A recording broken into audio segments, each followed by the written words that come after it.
guys, welcome back to my channel. Today's video is a business video, and this is all about how to start a stationery business. So when I started my stationery business a few years ago, there was like no information about how to do any of this stuff at all.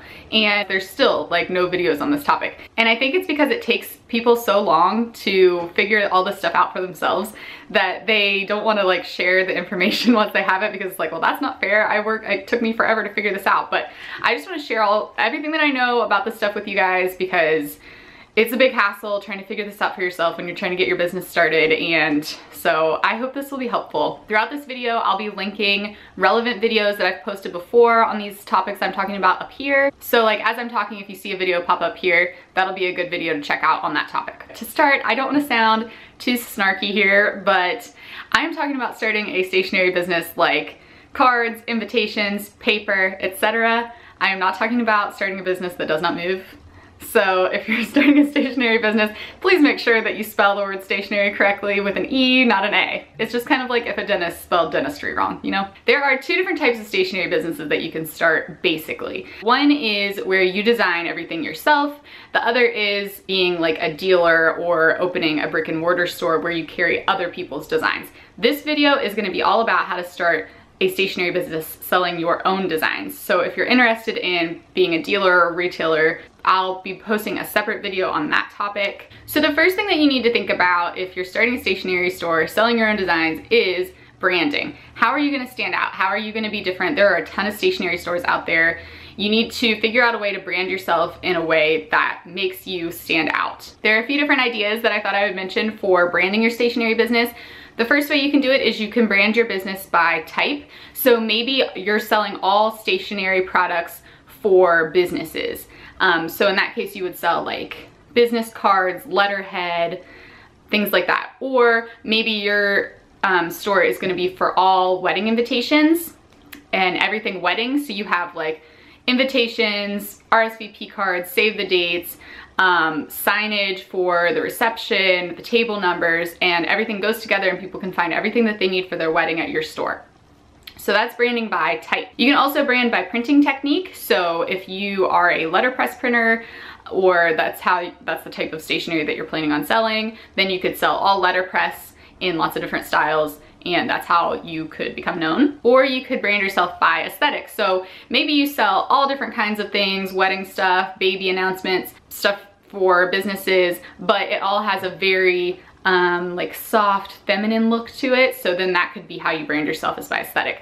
But in the beginning, you want to brand yourself in a way that is specific and niche and makes you stand out. You can always expand from there, but to get started, you want to like become known for something. Otherwise, you will just blend into all of the other stationery stores out there, and there are a lot. Once you have an idea of how you want to brand yourself, you're going to design your actual stationery line. I would recommend creating like a Pinterest board, going through the whole branding process I talk about in this video, and just kind of having an idea before you get started of like how you want your brand and your first line to feel to people, like the vibe that you want it to have. So you're gonna design your stationery line. I would say you wanna have, if you're doing like wedding invitation suites, maybe have like a line of 10 different suite designs. It kind of depends on like what exactly you're specializing in, but you don't wanna only have like 2 things in your store. That's kind of obvious, but you wanna have like a page, you know? So take some time and do that right. Like don't rush through the process of designing your line, because that's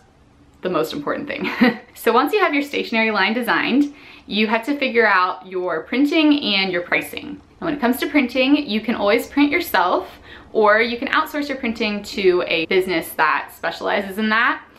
When I had my stationery store, I used a business called Stationery HQ. They're not paying me to say this. I wish they were, that would be nice, but that's just who I used. And there's another business that is really good that I worked with a couple of times called Printswell. I'll have links to both of those in the description box. Personally, when I first got started, I tried printing everything myself. And then when I found Stationery HQ, I started outsourcing to them, and I was like, I wish I would have done this from the very beginning, because they have a ton of different paper options. They have different printing options that you can do. They can do gold foil. They can do a little bit of letterpress. They can do die cuts. They have like lots of different sizing options. And printing at home, I just don't think you're gonna get the quality unless you really know what you're doing. Like if you know how to do letterpress printing or you have some type of like commercial grade printer, then that's fine. I just think when it comes to having a stationery business, the quality is really important, and people are going to not be happy if they get something that seems like they could have printed it at home. So my recommendation would be to outsource your printing to a company like Stationery HQ or Printswell, but of course it's up to you. You're gonna have to create an account to get the wholesale pricing. Once you have an account set up, then any order that you place will be with the wholesale pricing, and you're gonna wanna take that and create your prices based on their prices. So I have a video right here about how to do that, how to set your prices. You wanna make sure that you allow some room so that you can charge wholesale and retail prices. That way, if like a stationery business wants to carry your products, you're still making money. You don't want to set your prices too low. I'll go into this later, but make sure you check out this video here so that you can learn about how to price your items correctly. All right, so the next thing you're gonna need to do is order samples from the printer.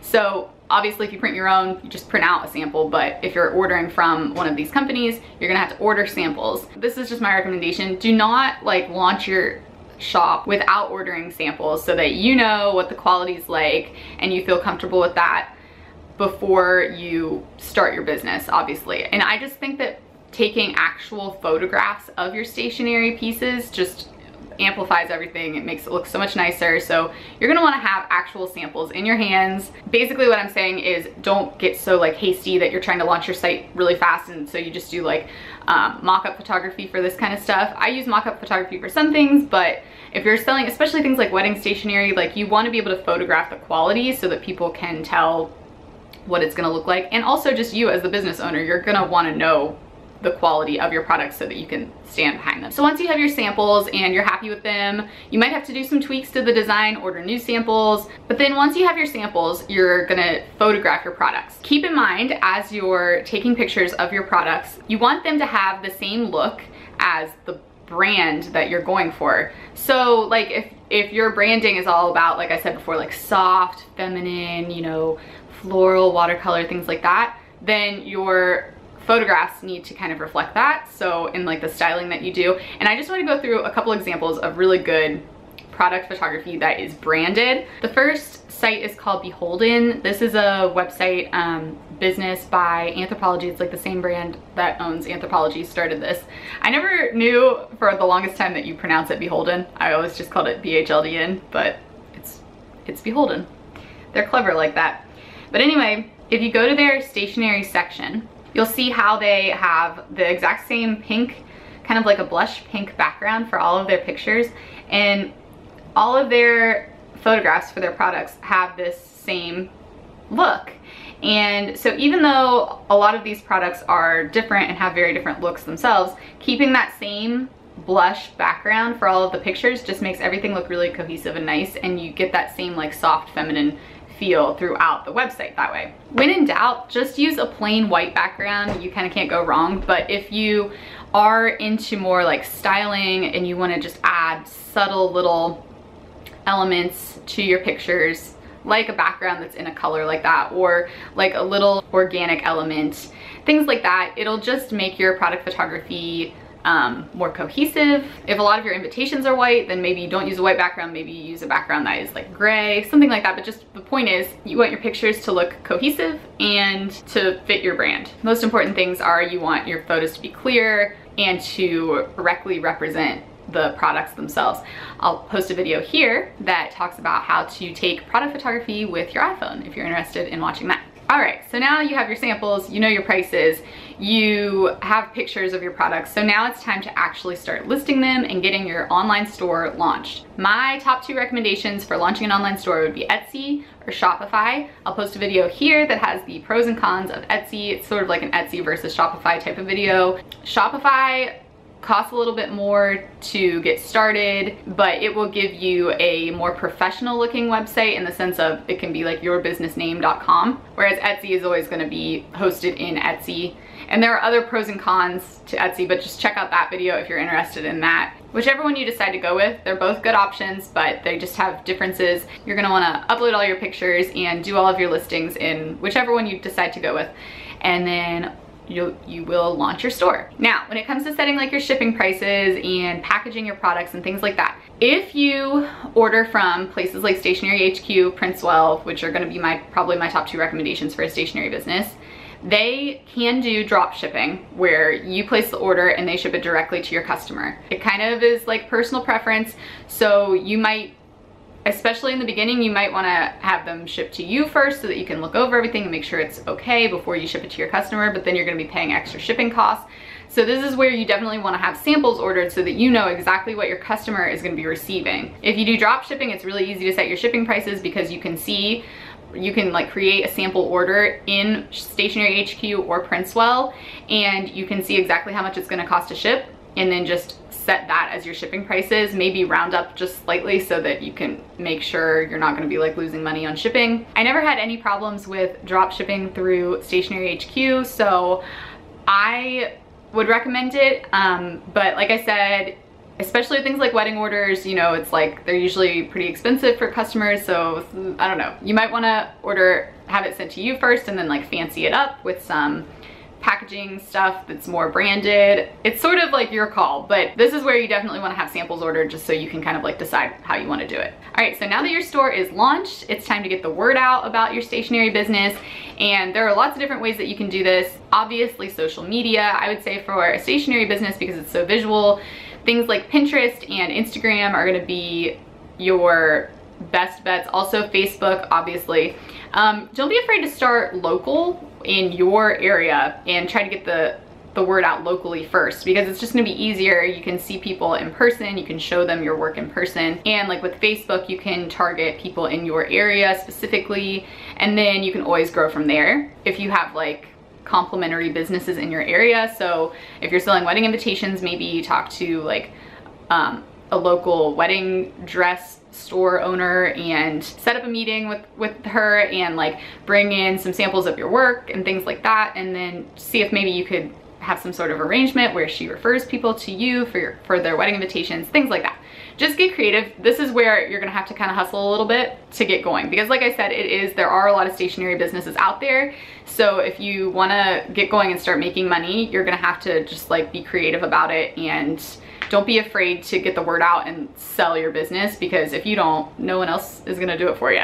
Also, I'd recommend going to like local events, maybe have like a pop-up store in your area, maybe go to local craft shows if you have things like that you could go to, and just get it going, get the word out, get some momentum built around your business. Once you've had your business going for a while, you might decide to create a wholesale catalog, and this is something that there could be like a whole separate video for. I don't want this video to go on forever, but obviously if you want to get your products into other stores, other like brick and mortar stores or online stores, you are going to have to sell things at wholesale. So that requires creating a wholesale catalog, a digital file with all of your wholesale pricing and things like that. I might do a separate video on this in the future, but again, that's another place where you can approach local businesses in your area about selling your products, and that'll be a good way to kind of dip your toe into the wholesale world without getting too crazy. From there, once you've been doing this for a while, you might even consider having a booth at the National Stationery Show in New York City, which is like the mecca of stationery, and it's where all of like the big retailers go to shop for their store, like all of the buyers, and you can get some really big wholesale deals there. If you're selling your own designs, wholesale is gonna be a huge part of your business. Make sure that you keep that in mind, especially like I said, when you're setting your prices, because you'll wanna have enough room that you can sell things at wholesale and still make a profit. So I think this covered pretty much the basics of how to start your own stationery business. This is a lot more information than I had when I got started, so hopefully this will give you guys like a head start. All of the relevant links will be in the description box below. Thanks so much for watching. My channel is Creative Lifestyle. I mix in like some blogs, so if you're interested in anything like that, just subscribe, and please like this video if it was helpful, and I'll see you next time. Bye. You wanna say bye, Chester? Bye, guys.